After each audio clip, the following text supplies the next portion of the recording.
des recherches, c'est que l'être humain, lorsque quelque chose l'a trop blessé, il développe une manière de se protéger, des fois en oubliant. C'est pourquoi même quand tu poses des questions à une fille qui a été violée, raconte-moi comment c'était. Il y a des endroits, elle ne sait pas.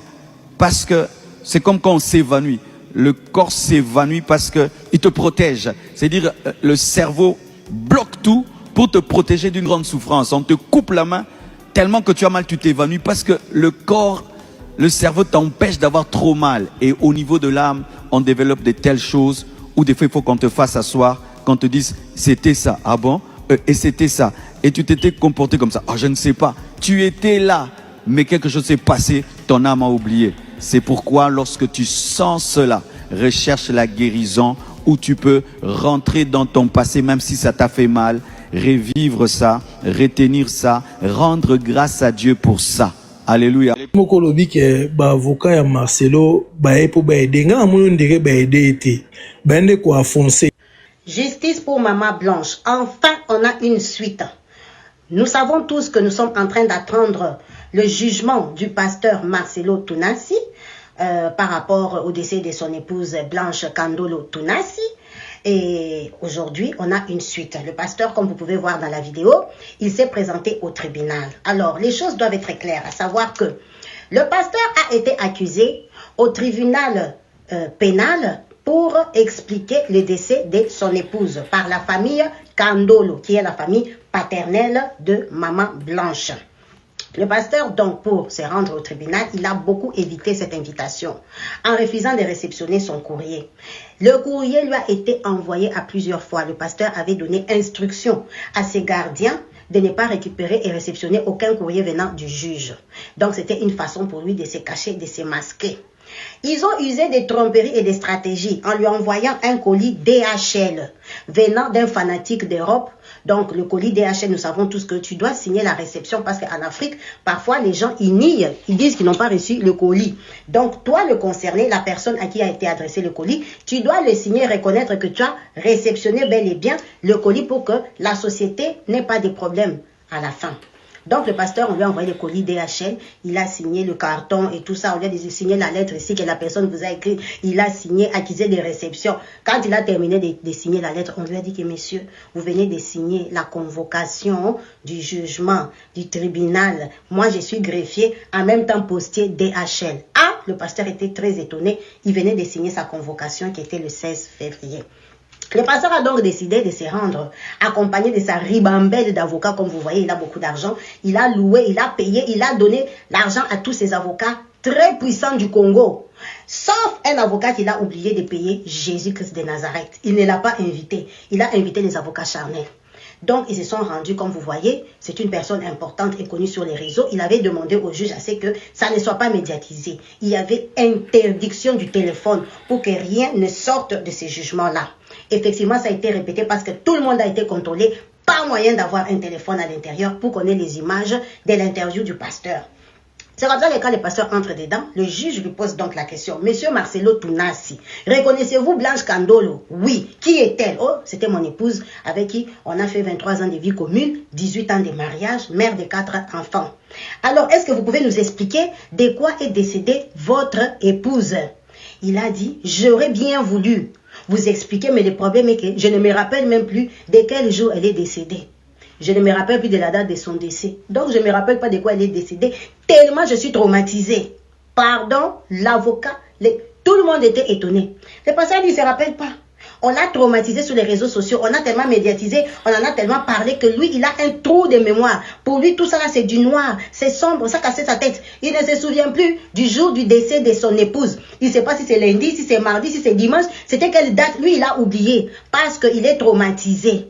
Alors, quelqu'un qui est traumatisé, comment on va le juger? C'est juste pas possible. Nous tous, nous avons vu les vidéos du pasteur à l'époque, comment il nous disait, j'ai pris l'avion lundi, j'ai pris l'avion mardi, j'ai pris l'avion mercredi. C'est lui-même qui nous a expliqué ça. À souvenir que Maman Blanche a fêté vendredi le baccalauréat de son fils aîné. Samedi, elle est voyagée. Dimanche, elle est revenue, mercredi, elle est revenue dans un coffre pour l'enterrement. Elle est partie du Congo samedi, elle est revenue mercredi déjà prête à être enterrée. C'est ce que nous, on a vu à la télé. Aujourd'hui, on n'a pas d'explication. Je vais vous laisser en vidéo le pasteur Marcelo. Vous-même, vous allez écouter comment le pasteur nous avait expliqué le décès de sa femme. Mais aujourd'hui, il ne s'en souvient plus. En tout cas, que Dieu prenne charge de ces dossiers parce que la mémoire du pasteur est perdue. On ne sait pas comment on va les juger. Il n'a plus de souvenirs de ce qui s'est passé de sa femme. Elle est partie en Turquie samedi. Je l'ai suivie dimanche. On s'est rencontrés même avec papa à l'aéroport. Elle était déjà partie. Elle me disait de venir parce que pour son opération, il fallait que le mari signe. Et je suis arrivé, j'ai signé. Même pour une césarienne, on signe. Elle est partie, elle n'est jamais plus revenue. Fête vendredi, samedi, elle prend l'avion. Dimanche, je viens, je prêche. Lundi, je la rejoins. J'atterris mardi. Directement, je vais à l'hôpital. On cause, on parle, on rigole. Je prie pour elle avant son opération. Sans savoir que c'est... Il peut déjà préparer sa ligne de défense. Non, je ne pense pas. Donc, il est bien entouré. C'est un groupe de criminels qui, malheureusement, veulent ramener le peuple de Dieu dans la distraction. Vous voyez? Parce que le fait déjà de dire que je n'avais pas, comment je peux dire, ma tête en place, voilà pourquoi, par rapport à l'émotion, j'ai perdu beaucoup des informations. Effectivement, en justice, on dit, en droit, on dit que nul ne peut être accusé s'il n'y a pas eu consentement. Donc lui déjà, comme il a perdu un peu la mémoire, donc on peut considérer que au moment où les actions se sont passées, le monsieur n'était pas dans la sainteté d'esprit. Donc il ne peut pas être accusé ou condamné parce qu'il n'était pas saint d'esprit. Donc moi je pense que ce monsieur est très bien entouré et il n'est pas seul. Il n'est pas seul. Il n'est pas seul. Il est très bien conseillé et le conseil qu'on lui donne, c'est de faire tomber déjà la famille. Et moi, je pense aussi, c'est de salir la mémoire de la disparue. Donc moi, je pense que c'est à nous maintenant de faire la pression à la justice congolaise parce que je sais que aujourd'hui au Congo les réseaux sociaux pas manipulent mais ont un peu d'influence par rapport à tout ce qui s'est passé. C'est à nous maintenant de faire la pression pour que la justice soit faite. Moi, c'est pas l'argent que la famille demande. Moi, c'est juste que l'on puisse savoir qu'est-ce qui s'est passé avec Maman Blanche. C'est ça, parce que c'est une Congolaise. C'est de la même façon que nous défendons nos mamans de l'Est, nous dénonçons les Koulouna. C'est de la même façon que nous devons aussi savoir qu'est-ce qui s'est passé avec cette dame. Comment une sœur peut se réveiller du jour au lendemain et perdre la vie sans que nous puissions avoir des explications claires. Donc, Papa Moïse, c'est à nous maintenant, la communauté, de mettre la pression sur notre justice, que cette affaire, nous n'allons pas lâcher la prise. Quand je vois d'autres pays s'élever, parce que je viens de suivre plusieurs émissions de Maliens, de Sénégalais, des Ivoiriens, des Camerounais, en parler. Or que moi, hier, j'avais toute ma journée, je pouvais suivre le procès, mais je n'ai pas suivi. C'est aujourd'hui que je me suis rendu compte qu'il y a quelque chose de grave. Comment un mari peut se lever un jour pour dire que j'ai tout oublié de ce qui s'est passé avec ma femme? Mais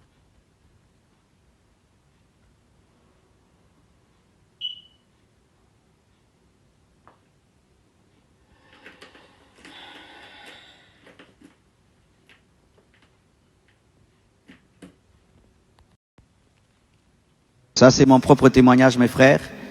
J'ai des trous de mémoire par rapport à mes circonstances pénibles. C'est-à-dire que si là, tu me poses des questions, il y a des choses que je ne connais pas. Et j'ai fait des recherches. C'est que l'être humain, lorsque quelque chose l'a trop blessé, il développe une manière de se protéger, des fois en oubliant. C'est pourquoi même quand tu poses des questions à une fille qui a été violée, raconte-moi comment c'était. Il y a des endroits, elle ne sait pas. Parce que c'est comme quand on s'évanouit. Le corps s'évanouit parce qu'il te protège. C'est-à-dire le cerveau bloque tout pour te protéger d'une grande souffrance. On te coupe la main tellement que tu as mal, tu t'évanouis parce que le corps, le cerveau t'empêche d'avoir trop mal. Et au niveau de l'âme, on développe de telles choses où des fois il faut qu'on te fasse asseoir, qu'on te dise c'était ça, ah bon, et c'était ça. Et tu t'étais comporté comme ça, ah je ne sais pas. Tu étais là, mais quelque chose s'est passé, ton âme a oublié. C'est pourquoi lorsque tu sens cela, recherche la guérison où tu peux rentrer dans ton passé même si ça t'a fait mal, revivre ça, retenir ça, rendre grâce à Dieu pour ça. Alléluia. Alléluia. émissions de Maliens, de Sénégalais, des Ivoiriens, des Camerounais en parlaient. Or que moi, hier, j'avais toute ma journée. Je pouvais suivre le procès, mais je n'ai pas suivi. C'est aujourd'hui que je me suis rendu compte qu'il y a quelque chose de grave. Comment un mari peut se lever un jour pour dire que j'ai tout oublié de ce qui s'est passé avec ma femme? Mais, Papa Moïse, vous venez de dire que vous ne pouvez pas oublier la date de la mort de votre mère, de votre père. Mais encore, chose grave, d'une personne qu'on a aimée, qu'on a partagé toute une vie. Quand tu me dis que oui, j'ai perdu la date du décès de mon père ou de ma mère, ça peut se comprendre. Mais une personne qui a partagé avec vous une vingtaine d'années, non, Papa Moïse, c'est pas sérieux. J'ai remis la parole, Papa. Mais déjà, je veux juste te poser une autre question avant de chuter. Toi, personnellement, est-ce que tu penses que cette justice, telle qu'elle est aussi corrompue et influencée, peut-elle vraiment rendre justice? Est-ce qu'elle est même libre, cette justice? Est-ce qu'elle peut vraiment rendre justice par rapport à cette affaire? Tu penses que cette justice est libre de traiter cette affaire et que nous aurons de bons résultats ou bien un jugement correct, équitable par rapport à cette injustice que subit la famille de Maman Blanche? Papa Moïse, je ne serai pas pessimiste, mais eu égard à tout ce qu'on a déjà vu avec notre justice, malheureusement, je n'attends pas quelque chose de sérieux. Parce que malheureusement, ce pasteur dirige même les institutions de la République.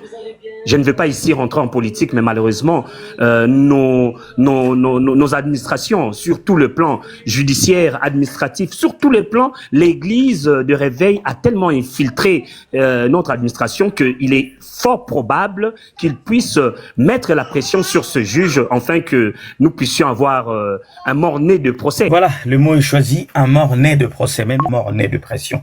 Parce que moi, je pense quand même au karma et je pense aussi à la pression, et je peux vous dire que ce monsieur, depuis la mort, depuis le décès de son ex-épouse, ne dort pas. Ça, je vous le dis. Ça, je vous le dis parce que la mémoire de Blanche hante pratiquement tous les jours, le mental, l'âme, l'esprit et le corps de Blanche. Ça, je vous le dis parce que cette femme, en tout cas, bravo. De là où elle s'est battue, son sang crie. J'espère que tôt ou tard, cette histoire sera élucidée et nous verrons vraiment la vérité.